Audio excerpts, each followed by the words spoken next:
Soy César Páez y les doy la bienvenida a Coordenadas Mundiales, el podcast de la Escuela de Relaciones Internacionales de la Universidad Externado de Colombia.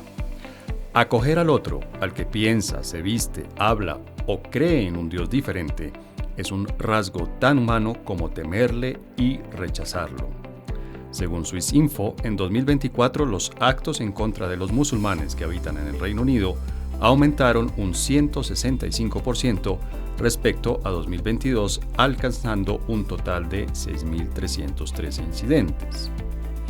No hay que olvidar que uno de los argumentos que se usaron para promover el Brexit fue recobrar el control a la migración supuestamente perdido en el Reino Unido por la imposición de las políticas migratorias de la Unión Europea. Si bien este reclamo tenía algo de razón, también estaba impulsado por la xenofobia y una de sus expresiones más alarmantes, la islamofobia. En España, un país con una conexión histórica particularmente profunda con el Islam, el rechazo a los musulmanes también es un fenómeno cada vez más grave. Según el Observatorio de Islamofobia, el 93% de las noticias sobre musulmanes en medios españoles se vinculan con terrorismo, crimen o conflicto, reforzando estereotipos negativos y discursos islamófobos. Y el Observatorio de las Discriminaciones en Barcelona señala que durante 2023 se documentaron 865 situaciones de discriminación en Barcelona, de las cuales 18 fueron expresamente casos de islamofobia, muchas relacionadas con el uso del hijab. Con nuestra invitada y nuestro invitado de este episodio, veremos que este fenómeno, como es de suponer, no se da solamente en el Reino Unido y en España. Según la Agencia de los Derechos Fundamentales de la Unión Europea, una de cada dos personas musulmanas en ese territorio ha experimentado discriminación por motivos étnicos o religiosos, y solo el 12% de las víctimas presenta una denuncia. Pero a este lado del Atlántico, la situación también es preocupante. Desde los atentados del 11 de septiembre de 2001, los musulmanes son vistos en ese país como potenciales terroristas y ese estigma hace su vida cada vez más difícil. Como lo analizaremos en este episodio, aunque puede darse de maneras más sutiles que en Europa o en Estados Unidos, en América Latina también hay islamofobia y es un fenómeno creciente. Para entender qué es la islamofobia, cómo se manifiesta, qué impacto tiene en la vida de la gente y en el desarrollo de las sociedades y cuáles opciones hay para contrarrestarla, nos acompañan desde Santiago de Chile, Bárbara Matkovic, de la Universidad de esa ciudad, y desde Manizales, Mauricio Duarte, especialista en arte islámico. Bárbara Matkovic, me imagino que se pronuncia Matkovic. Sí. Desde Santiago de Chile, con frío, me decías, Bárbara, ahora. Te preguntaba por tu ropa que se ve de cuello alto y muy abrigada, haciendo frío en Santiago en esta época que no está normal, ¿verdad? Sí, no estamos en otoño, así que está muy bien. Bueno, muy bien. Y Mauricio Duarte desde Manizales, con el clima delicioso de la zona cafetera, a pesar de que Manizales es la ciudad más fría de la zona cafetera, pero clima realmente envidiable allí. Bienvenido, Mauricio. Muchas gracias, César, por la invitación y gusto encontrarme otra vez con Bárbara. Muy bien, entremos en materia. Les propongo, hablando hoy del libro Islamofobia, que acaba de ser publicado por la Universidad Externado de Colombia. Entonces empecemos de una manera muy académica y es tratando de definir islamofobia. Bárbara, ¿qué es islamofobia?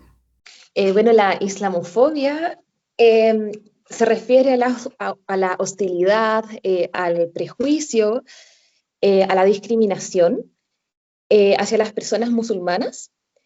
Y bueno, no es solamente un fenómeno religioso, es un fenómeno que también toca temas de raza, de cultura, de política. Y bueno, este fenómeno tiene raíces en el colonialismo europeo, porque se ha construido, ¿cierto?, desde hace muchos años, esta imagen de que el Islam es algo atrasado, es algo irracional. También tiene raíces en el atentado, por ejemplo, de las Torres Gemelas, ¿cierto?, y otros atentados que han ocurrido en Europa, que han reforzado este vínculo entre el Islam y el terrorismo. Y también tiene este origen en las crisis migratorias, sobre todo en Europa, que han generado distintas tensiones. Y bueno, recientemente los nacionalismos y los discursos, ¿cierto?, de la derecha más populista han instrumentalizado este odio hacia el Islam con fines electorales.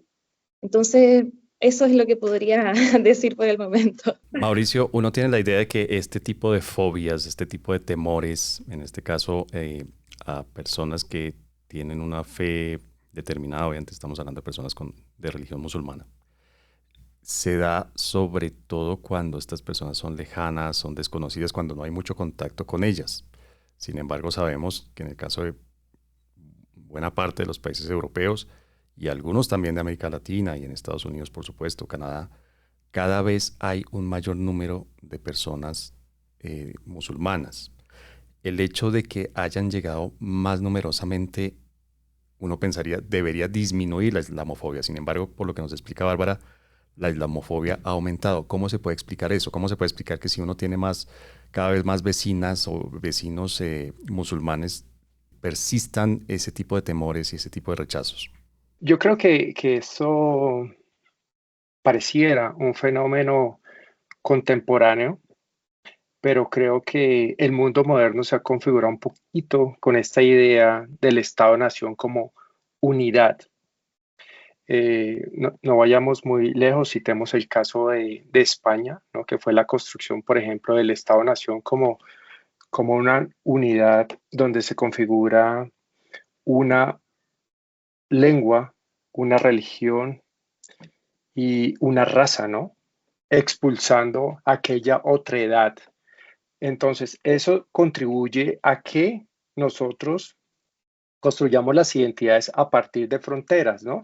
Como si esta amalgama no hubiera existido antes, como si fuera un fenómeno, digamos, de las migraciones contemporáneas. Entonces, creo que ahí radica parte del problema es cómo nos pensamos, ¿no? Aquí, por ejemplo, para citar un caso más cercano en América Latina, los musulmanes llegaron aquí en tiempos de la colonia, a veces, digamos, sin ser visualizados como musulmanes, pero tuvieron que emigrar escapando precisamente de una Europa que ya los rechazaba.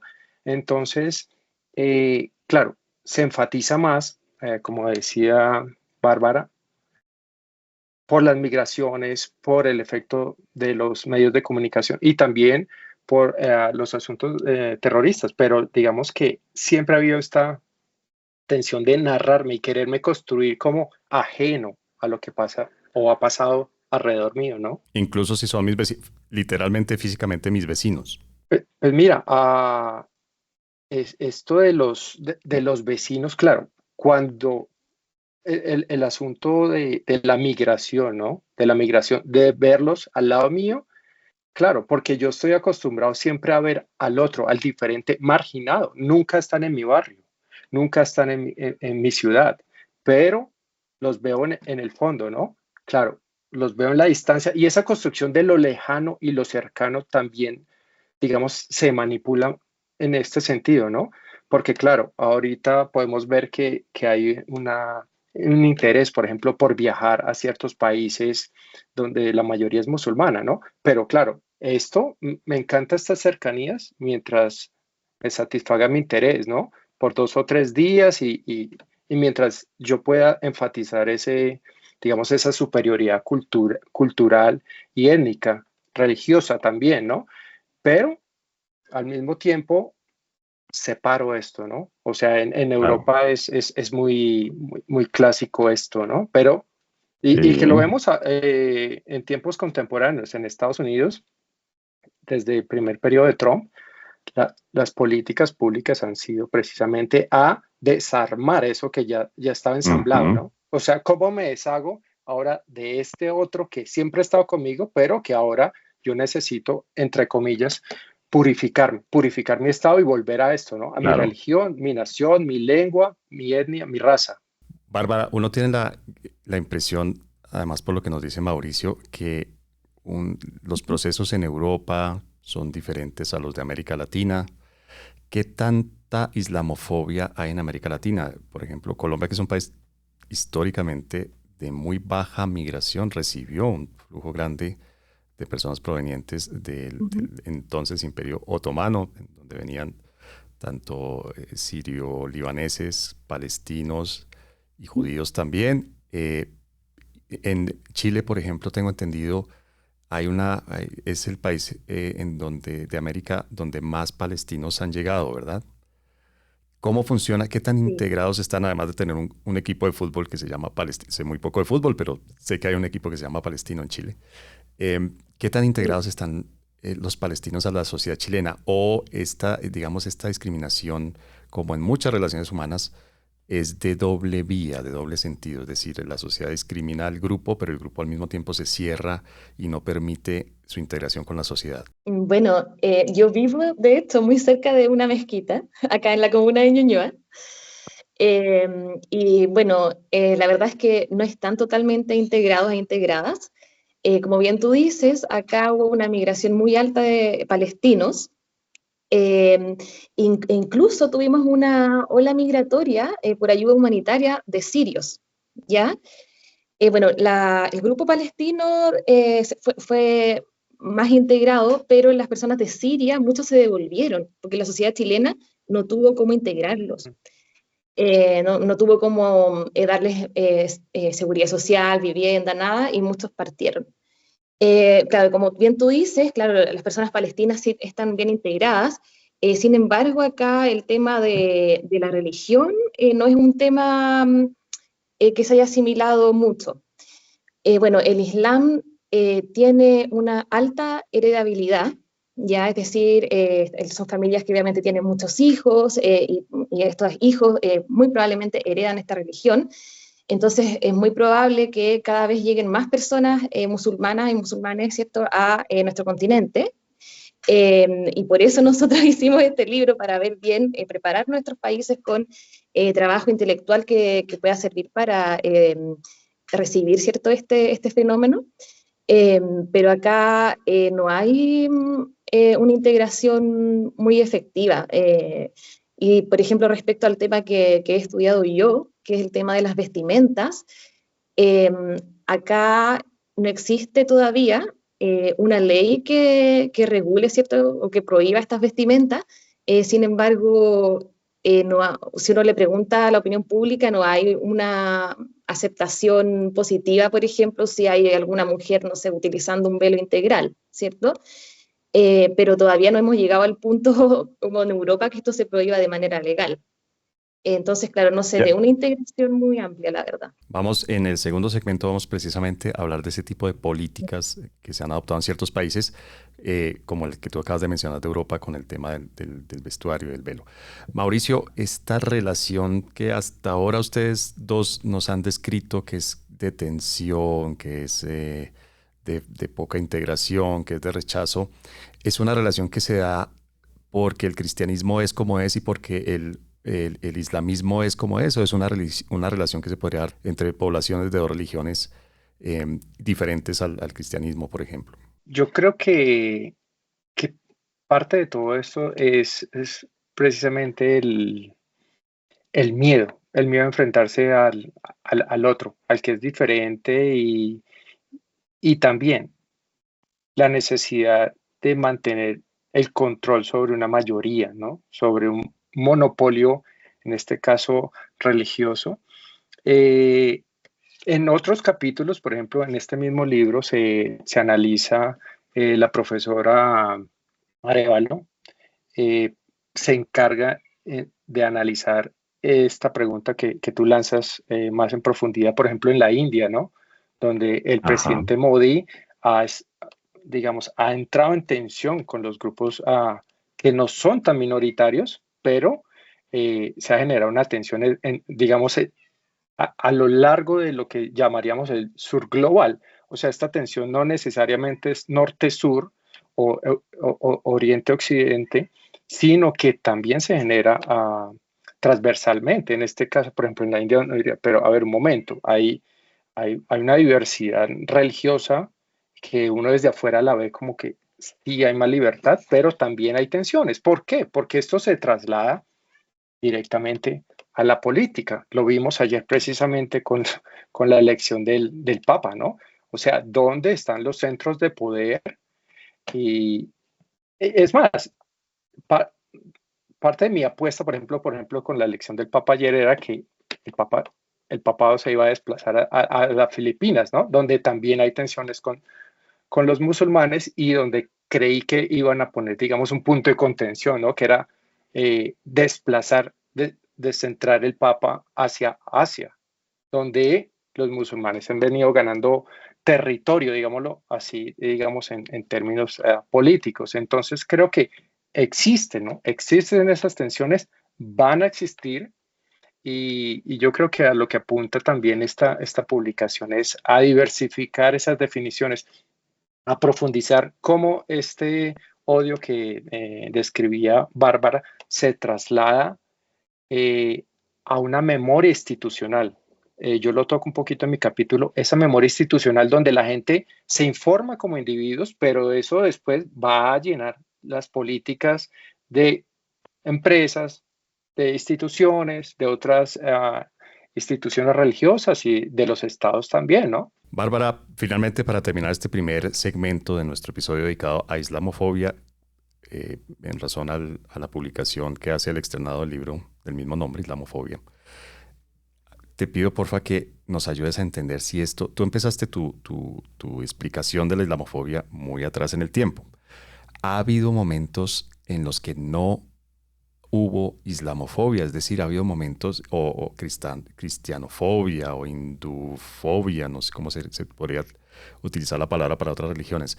Ha habido momentos en que los cristianos, momentos y lugares, por supuesto, en que la mayoría cristiana ha aceptado sin problema otras religiones. Ha habido momentos en que la mayoría musulmana ha aceptado sin problema personas de otras religiones. Uy, qué difícil la pregunta. Bueno, yo creo que siempre han existido este tipo de tensiones en distintos contextos y distintos tiempos y espacios. Bueno, ha existido, por ejemplo, sectarismo dentro del Islam, ¿cierto? Entre los suní y los chií, que es lo más típico. Han existido tensiones, como mencionaba Mauricio, fuera de este contexto Occidente-Oriente. Por ejemplo, como él decía, el foco de la discriminación hacia los musulmanes en India, pero también, por ejemplo, un foco súper fuerte es en China, ¿cierto? En la región de Xinjiang, que hay una etnia, ¿cierto? Que es la etnia yugur, y ahí hay una gran polémica que ha perdurado por años. Entonces, claro, en distintos tiempos y espacios han habido distintas hostilidades entre las religiones. Pero claro, es bien importante entender que también dentro de las mismas religiones, dentro del mismo Islam, hay ciertas tensiones, claro, como lo mencionaba, entre el sectarismo, ¿cierto?, de las distintas ramas, y también racismo, por ejemplo, árabe hacia los musulmanes que son africanos, hacia los musulmanes que son asiáticos. Entonces siempre han existido estas tensiones, claro, y como tú dices, claro, en el cristianismo, claro que sí, yo creo que no ha habido como un tiempo fuera de tensión. Ahora bien, en el Corán, ¿cierto?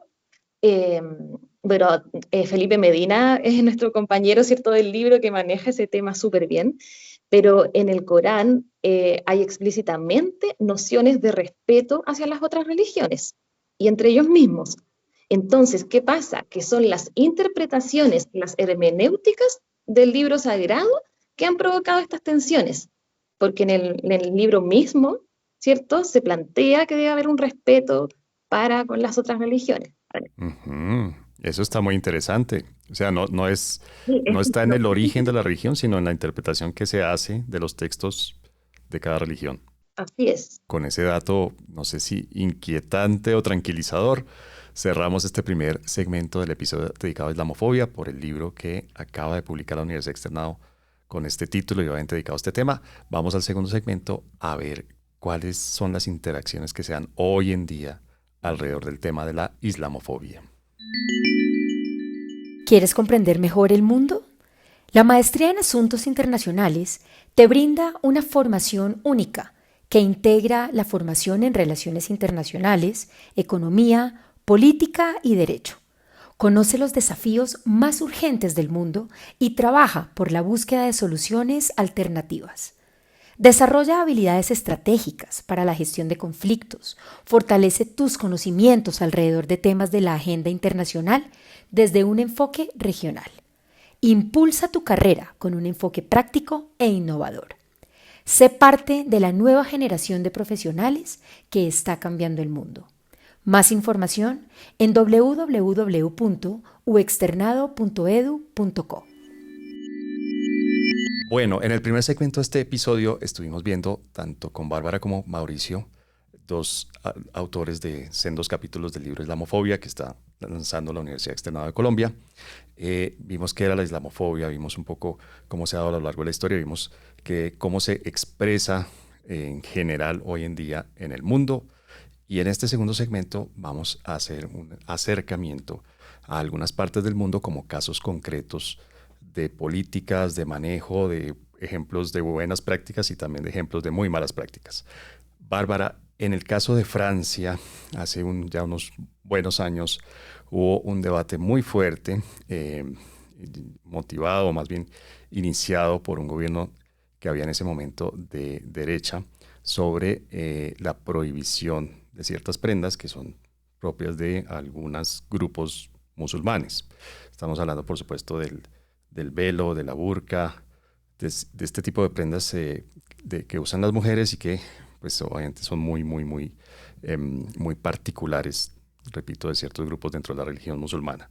Ese tipo de medidas de prohibir esto, el argumento yo recuerdo que era para que todas las personas que estaban en ese país se rigieran por la ley, digamos, civil del país. Ese tipo de medidas ayuda a la integración, ese tipo de medidas generan una reacción que por el contrario lo que hace es profundizar el rechazo y el sectarismo. ¿Ese tipo de medidas sirven para algo? Bueno, me llamó mucho la atención que hicieras referencia a que esta ley fue lanzada por un gobierno de derecha, que fue, claro, de Nicolás Sarkozy, porque en la discusión parlamentaria hubo gran participación de un grupo feminista de izquierda también. ¿Apoyando la medida? Así es. Sí, entonces algo bastante transversal, ¿no? Y bueno, claro, el discurso que acompañó esta ley fue literalmente que el burka, ¿cierto? No era un signo religioso, sino un signo de esclavitud y de sumisión, y que no era bienvenido en el territorio de la República, ¿cierto? Ese fue el discurso literal del presidente de esa época. Sin embargo, esto generó, ¿cierto?, una serie de conflictos. ¿Por qué? Porque muchas mujeres musulmanas, ¿cierto?, que siguen este principio de modestia y prefieren usar este velo integral, fueron marginadas del espacio público, marginadas del empleo, etc. ¿Ya? También hubo una serie de movimientos de resistencia, hubo denuncias por discriminación, ¿cierto? Una de ellas que fue de SAS, que son las iniciales de una mujer que denunció, llegó hasta el Tribunal Europeo de Derechos Humanos. Entonces ahí podemos entender que esto escaló y que provocó grandes tensiones. Bueno, también organismos como Naciones Unidas criticaron esta medida, ¿cierto? Porque está, ¿cierto?, contraria a los derechos fundamentales de expresión religiosa. Ahora bien, esta prohibición, según yo, generó todas estas tensiones porque los grupos políticos de esa época no supieron leer bien el momento y las olas del feminismo en las que nos encontramos. Me explico que el feminismo, por ejemplo, según Amelia Valcárcel, que es una teórica que a mí me gusta mucho, ella plantea que el feminismo tiene olas, ¿no? Y es como una especie de pirámide de Maslow en donde se van cumpliendo ciertos derechos.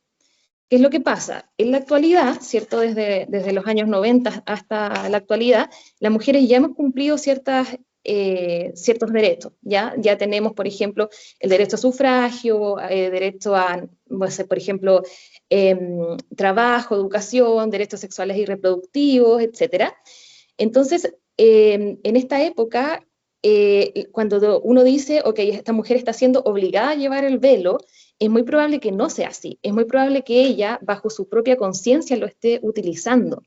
Entonces, ¿qué es lo que pasa? Que en esta ola del feminismo hay que entender que las voces están diversificadas, o sea, hay que ver el feminismo según raza, según clase, según identidades culturales, para poder abordarlo, porque las mujeres afortunadamente ya tenemos un piso de derecho. Entonces lo que yo vi ahí fue que se generó un conflicto social porque los políticos no supieron leer el momento en el que estábamos las mujeres. ¿Y qué es lo que pasa? Que lanzaron esta ley con esta idea de protegerla, pero muchas mujeres, incluso eran mujeres francesas que practicaban la religión musulmana y que nadie las había obligado. Entonces, como que no se supo leer el momento político y por eso ocurrieron estos choques. Claro. Y ese tipo de medidas, Mauricio, que nos deja muy claro, Bárbara, lo compleja que es la discusión, visto desde un punto de derechos humanos, visto desde la idea, al menos muy formalmente expresada, de la libertad y la igualdad en Francia, que termina siendo una especie de credo religioso también. Yo recuerdo que en la discusión también había algunos elementos de seguridad, ¿no? Por el tema de poder identificar a las personas. Y bueno, y nos dice Bárbara, que nos incluye Bárbara en la discusión, una mirada muy interesante, que es el apoyo y la crítica que había por parte del feminismo, de esta oleada del feminismo que nos explicaba Bárbara hace unos minutos. Mauricio, pero ese tipo de medidas, digamos, permiten que haya más integración, que se dé, digamos, una mezcla más fluida entre las personas de diferentes religiones, o por el contrario, la reacción a ese tipo de medidas lo que hacen es aumentar la distancia, las brechas que hay entre la gente de una religión y otra. Te voy a dar una respuesta un poquito más culturalista. Yo vengo de vivir más de una década en el Medio Oriente, entonces, donde ejercí la docencia también, ¿no? Entonces, yo creo que, claro, es el velo, digamos, tiene su factor cultural también, no solo es religioso, y creo que Bárbara menciona esto, bueno, de dónde surge la obligación, ¿no? O sea, a veces es tan perjudicial que sea una obligación familiar, religiosa, como institucional o estatal, ¿no? Entonces creo que ahí está el riesgo. Yo creo que eso es una decisión que le compete a cada mujer dentro del contexto al que ella pertenezca, ¿no? Creo que la pregunta de si facilita o no la asimilación también debería cambiarse un poquito. ¿Por qué? Porque estamos acostumbrados a que el extranjero se asimile y acepte las normativas de el país o de la sociedad que lo hospeda. Mientras que digamos que ese sería un comportamiento colonial de la migración. Mientras que si lo vemos por otra parte, sabemos que el migrante no es, digamos, un contenedor vacío, sino que cuando uno migra, uno viene con sus ideas, viene con sus creencias, con su fe, con su cultura, con su lengua, y no necesariamente estoy dispuesto a deshacerme de eso porque tengo que irme a trabajar por obligación a otra parte, porque tengo compromisos familiares, porque voy a estudiar, o simplemente porque no quiero vivir en el lugar en el que nací y tengo derecho a irme a otra parte, pero eso no me obliga a deshacerme y a aceptar todo lo que me digan que tengo que hacer, incluso en esta parte que es fundamental, ¿no? Que son las creencias individuales. Entonces, claro, esta parte de la asimilación no se puede, digamos, entender hoy en día como que tú llegas y tú vas a hacer lo que yo te digo, aceptar las normativas digamos, de una sociedad dominante. No, no necesariamente. Y digamos que ahí surgen las tensiones, ¿no? Porque también como migrante vas a estar marginado, vas a ser minoría, pero al mismo tiempo te exigen que te comportes o que imites a la sociedad dominante al lugar al que llegas. Entonces creo que ahí es difícil. Lo he visto, por ejemplo, si vas a Irán, tomas un vuelo y cuando llegas a Europa, hay mujeres que se quitan el velo inmediatamente, hay mujeres que se lo dejan. Y uno dice, pero ¿cómo así? Y yo estoy ahí sentado y lo ves, pero digamos que eso es una decisión, digamos, individual de cada sujeto, ¿no? Entonces creo que ahí es donde radica. Bárbara, y funciona también en sentido literalmente contrario, es decir, las mujeres, siguiendo el ejemplo que nos plantea Mauricio, las mujeres que viajan de Europa a Irán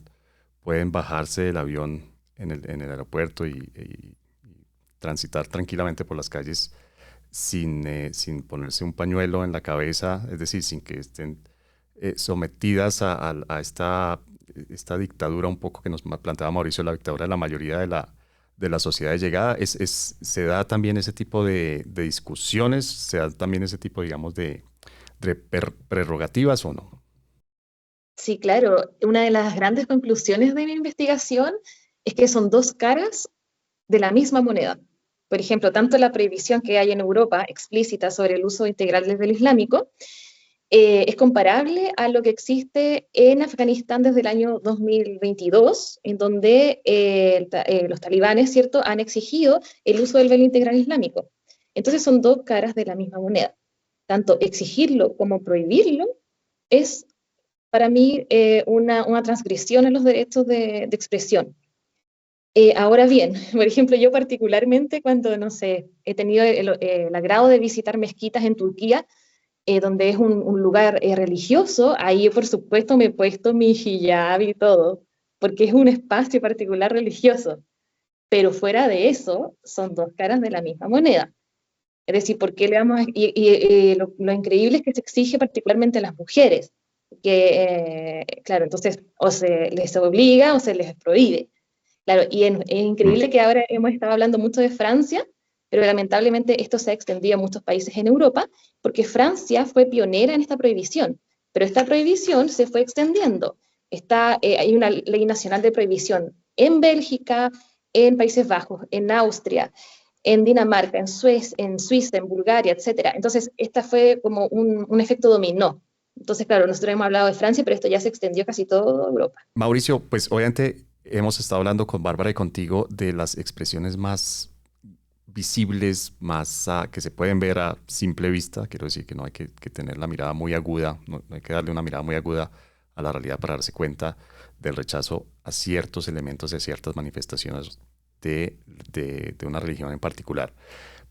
Pregunto, tengo la duda, como en el machismo hay micromachismos, en la islamofobia hay microislamofobias, es decir, hay unas prácticas de rechazar de una manera más sutil, menos visible, pero por supuesto igualmente, no sé, negativa, elementos de la religión musulmana en Europa, en América Latina, en otras partes del mundo. Parte de mi capítulo que tiene que ver un poco con la iconoclasia, que es, digamos, el arte y su relación con la destrucción de monumentos, tiene que ver un poquito con esto, ¿no? El asunto de imponerle a un colectivo mi opinión que tengo acerca de ciertos individuos. En este caso, por ejemplo, en los medios de comunicación hemos visto videos virales acerca de grupos extremistas islámicos que han destruido, digamos, el patrimonio de la humanidad, ¿no? Mezquitas, esculturas, ciudades antiguas, no sé, estoy pensando en Palmira, en Siria, mezquitas en Irak. Entonces, claro, puede que no sea una islamofobia consciente, pero los grupos que tratan de, digamos, de proteger este patrimonio de la humanidad, repitiendo estos videos, viralizándolos, el espectador llega a la conclusión de que estos bárbaros, estos musulmanes están destruyendo el patrimonio que nos pertenece a todos y que hay que protegerlo. Entonces, claro, volvemos a lo mismo, por ejemplo, que mencionaba Bárbara, las Torres Gemelas. Entonces, este asunto de la muslimidad que llamo yo, claro, es un aspecto visual, pero también fenotípico y cultural. Entonces, así como a los colombianos, cuando llegamos a un aeropuerto, nos toca explicar que no somos familiares de Pablo Escobar, porque nos imponen este tipo de identidades, también a los musulmanes tienen que estar explicando, bueno, no, es que yo no soy terrorista y también, incluso los estados mismos, o sea, las religiones o los diferentes grupos de, digamos, dominantes, de interpretaciones dominantes del Islam tampoco están necesariamente de acuerdo con este tipo de prácticas. Es obvio. Pero, claro, este tipo de cosas que se hacen, digamos, por el bien, están reforzando esas imágenes, esos estereotipos que desde la ignorancia tenemos en otras partes, digamos, lejanas de estos contextos. Entonces, si ves que a veces tratando de hacer el bien hacemos el mal, mejor dicho, mejor dicho. Ay, Mauricio, eso es más frecuente de lo que uno cree y de lo que uno esperaría, pero es muy frecuente, las consecuencias inesperadas, negativas de buenas intenciones.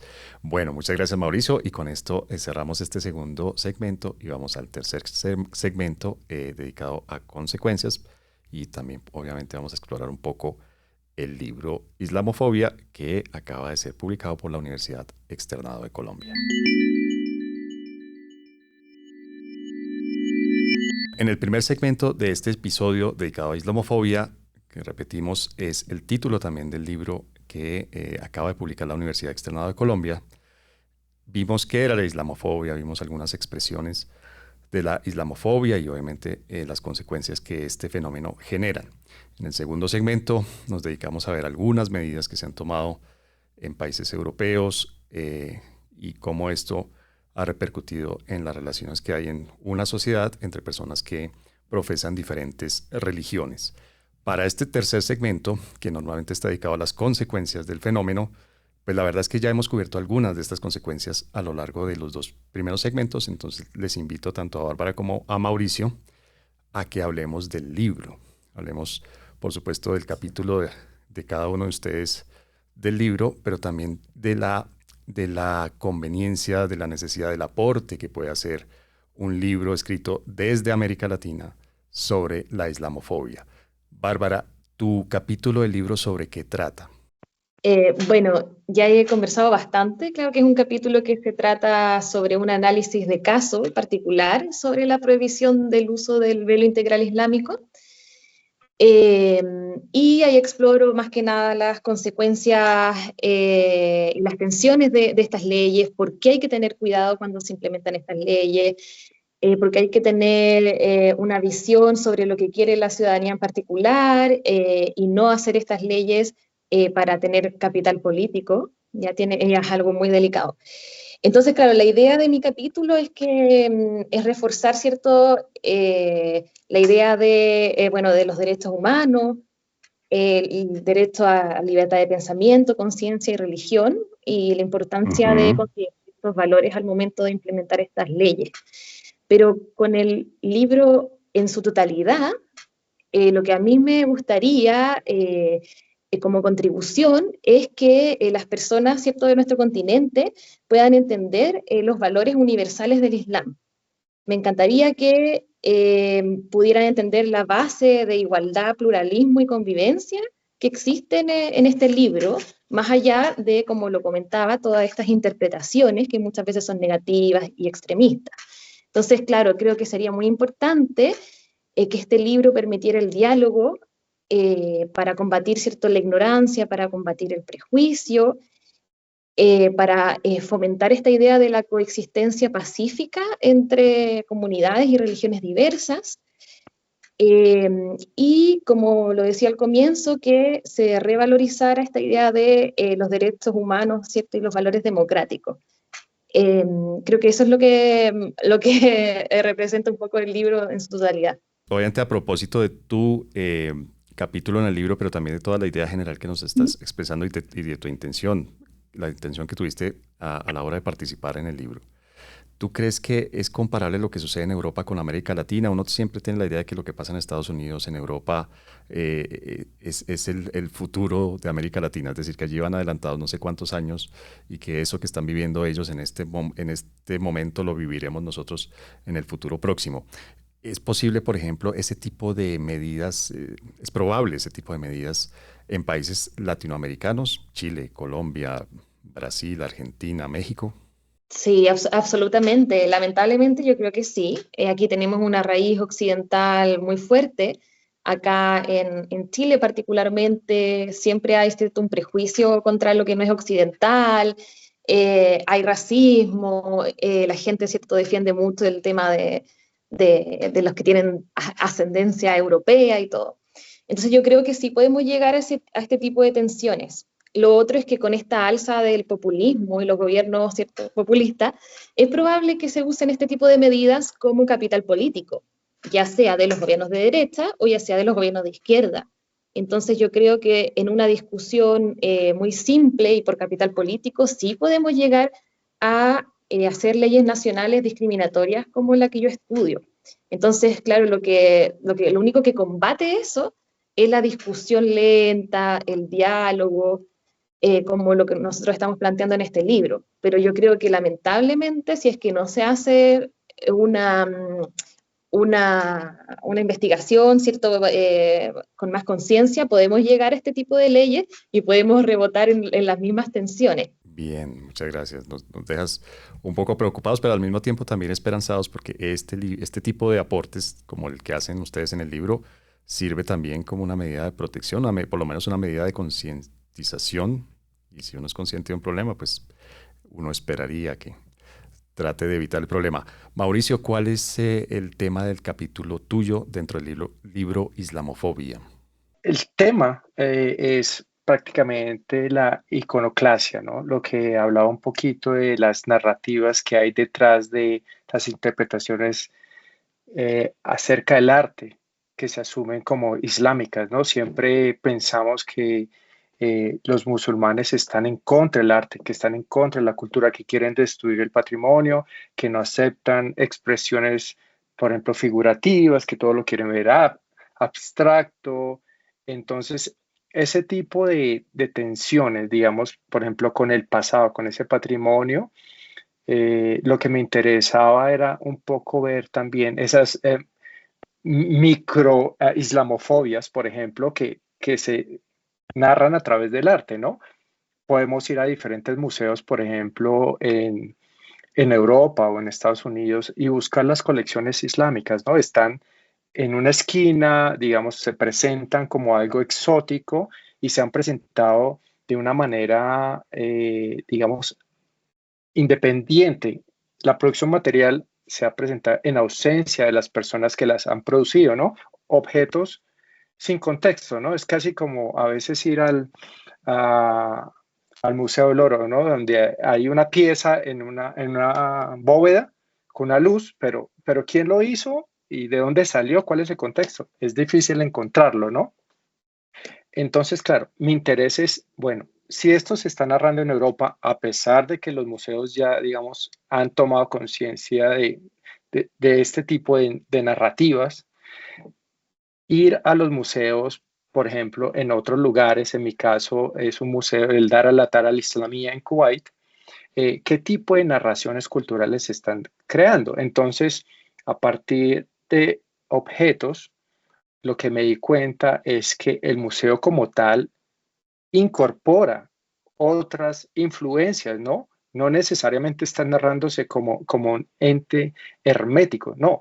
Aceptan las influencias de Asia, aceptan las influencias de Europa, exponen diferentes objetos donde incluso hay desnudez, hay objetos figurativos, donde se dice que el arte islámico no necesariamente es opuesto o prohíbe otras expresiones. Entonces, claro, ahí vamos a ver todas estas interpretaciones. El arte islámico desde España hasta China, diverso. Entonces, eso es lo que trato de demostrar, ¿no? De cómo se pueden conciliar este tipo de cosas y cómo realmente a través de los medios de comunicación llegamos a concluir que el arte islámico rechaza todo lo que es occidental y no es así. Mauricio, y además de lo que pudo haber llegado con los españoles aquí a América Latina, estoy hablando por supuesto de la colonia, ¿hay alguna otra corriente, algún otro canal por el que haya alguna influencia del arte islámico en América Latina? ¿O es algo que realmente es muy difícil de encontrar? No, es que te lo encuentras aquí, tú sales caminando y claro, bordea eso, ¿no? Entre lo exótico, pero que además excluye lo islámico o excluye lo árabe. Entonces, por ejemplo, ayer aquí en Manizales estaba caminando y te encuentras eh, con almacenes donde utilizan lo árabe como para vender algo así muy exótico, muy lejano, utilizando fotos por ejemplo, de Granada en España.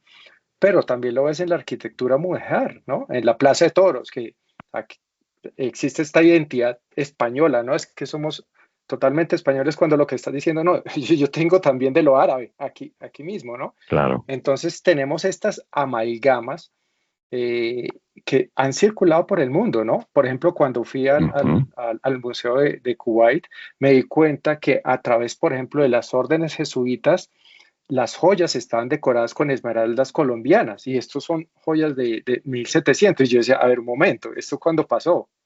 Entonces yo creo que la contribución del libro es exponernos a cosas que pensamos que son lejanas y mirar un poquito más allá, que realmente no es tan lejano, sino que no hemos tenido tiempo, no hemos tenido la precaución de hacerlo. Y este libro, creo que si no es el único, es uno de los pocos que existen en español. Entonces también es una posibilidad de llegarle a las audiencias jóvenes, digamos, crear conciencia y darle un poquito de cambio a la manera que concebimos la realidad, ¿no? Gracias, Mauricio. Y a propósito de lo que nos has dicho, pues, recordé yo y ahora le recuerdo a las personas que nos escuchan y sobre todo a las personas que nos ven que aquí estamos dejando en este momento el vínculo a un episodio en el que tratamos la diplomacia cultural, un tema que está muy relacionado con lo que ustedes dos estaban exponiendo.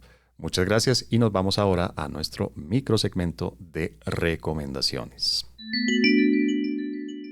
La recomendación bibliográfica de Coordenadas Mundiales. Bárbara, las personas que quieren entender mejor el fenómeno de la islamofobia y por supuesto que quieren entender mejor las relaciones entre las religiones, en este caso la musulmana y la cristiana. Además, por supuesto, del libro Islamofobia que está siendo lanzado por la Universidad Externado de Colombia, en la que nuestros dos invitados, tú y Mauricio, tienen sendos capítulos. ¿Qué otras fuentes de información pueden tener? ¿En qué otras fuentes de información pueden encontrar buena calidad de datos, de análisis, de perspectivas sobre este tema? Bueno, donde el tema igual es bastante desconocido, bastante nuevo para Latinoamérica, me gustaría recomendar una película. Siento que es algo más al alcance. Hay una película que a mí me gusta mucho que se llama Mi nombre es Khan, ¿ya? Es una película que se hizo el 2010 en India y habla sobre la historia de un hombre musulmán con síndrome de Asperger, que es ciudadano estadounidense y está en el contexto posterior al 11 de septiembre. Entonces, ahí él vive todo tipo de discriminaciones, ya de acuerdo al contexto de este atentado, y ahí el mensaje es cómo la humanidad, la compasión, ¿cierto?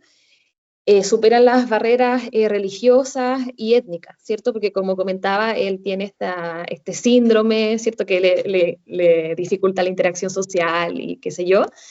Entonces, él vive este estereotipo de musulmán peligroso, pero lo va, ¿cierto? Superando y tal. Entonces, es una película que se llama Mi nombre es Khan. Khan. Bien, muchas gracias, Bárbara, por tu recomendación. Y Mauricio, ¿cuál sería la tuya? Mi aproximación siempre es un poquito más experiencial, digámoslo. Yo invito a la audiencia a que salga a la calle, ¿no? Primero, podemos ir a Google y hacer un trabajito etimológico de nuestra propia lengua española, ¿no? O castellana, dirían otros. Veamos todas las miles de palabras que vienen, por ejemplo, del árabe, ¿no? Ese es un trabajo muy bonito, ver, digamos, entender por lo menos un poquito el árabe, cómo se escribe, cómo se hace, cómo se escriben las letras. También nos saca del lugar, ¿no? Nos saca del lugar. Por ejemplo, cuando ves un computador con las letras en árabe, tú dices, a ver, ¿qué pasó aquí, no? Entonces ya nos desacomoda, nos saca de nuestra comodidad y creo que eso es importante también, como decía Bárbara, vamos a las mezquitas, ¿no? Vamos trabajando hace poquito, por ejemplo, estuve en San Andrés, ahí te das cuenta, digamos, la influencia árabe con los nombres, ¿no? Baraka y los nombres de las tiendas. Y si tú te preguntas, dices, a ver, esta palabra, ¿de dónde salió? ¿Esto qué significa? Y te vas a Google y tratas de entender lo que te rodea, ¿no? A ver, ¿por qué tenemos en Bogotá una mezquita cerquita ahí por la 30 con 80 o algo así? A ver, preguntémonos simplemente lo que tenemos a mano y con eso vamos a encontrar nuestras propias preguntas. Creo que ese es un buen punto de partida, ¿no? Bien, Mauricio, muchas gracias.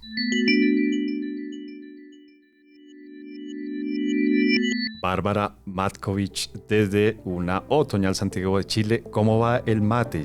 Cuando iniciamos esta grabación, creo que estabas tú empezando tu taza de mate. ¿Cómo va el mate? Delicioso, sí. Y bueno, agradezco mucho la oportunidad y espero no haber hablado muy rápido, porque en Chile hablamos pero tan rápido. No, entendimos todo muy bien, o sea, no solamente porque hablaste claramente, sino por la claridad con la que explicaste un tema que no es tan fácil de explicar. Bárbara, en serio, muchas gracias por haberte conectado desde Santiago y habernos acompañado en este episodio. Muchas gracias a ustedes. Y Mauricio, desde un clima totalmente diferente y muy envidiable allí en Manizales. Muchas gracias también por haberte conectado, por habernos acompañado. Yo creí que ibas a sacar un café, Mauricio, pero yo creo que estás... No, sabes que como soy criado en Bogotá, entonces aquí estoy a punta de agüita aromática. Eso te puede generar rechazo cultural, o sea, puede ser víctima de rechazo cultural allí en Manizales. Mauricio, muchas gracias por habernos acompañado. Bueno, un abrazo, gracias a los dos por esta grata conversación. Por supuesto, también un agradecimiento especial a nuestro productor Rafael Piñeros, que en este episodio, como siempre, como en todos los demás episodios, ha conseguido a una invitada y un invitado experto en el tema, que además tienen la capacidad de explicar temas y situaciones y fenómenos que son muy complejos. En este caso, por supuesto, estamos hablando de la islamofobia. También muchas gracias a nuestro técnico de grabación aquí en el estudio, Hugo Pérez, y a nuestra monitora de Relaciones Internacionales, Lorena Caicedo, y a todas las personas que episodio tras episodio encuentran aquí en Coordenadas Mundiales información de buena calidad para formarse su opinión sobre lo que está sucediendo en las relaciones internacionales. Muchas gracias.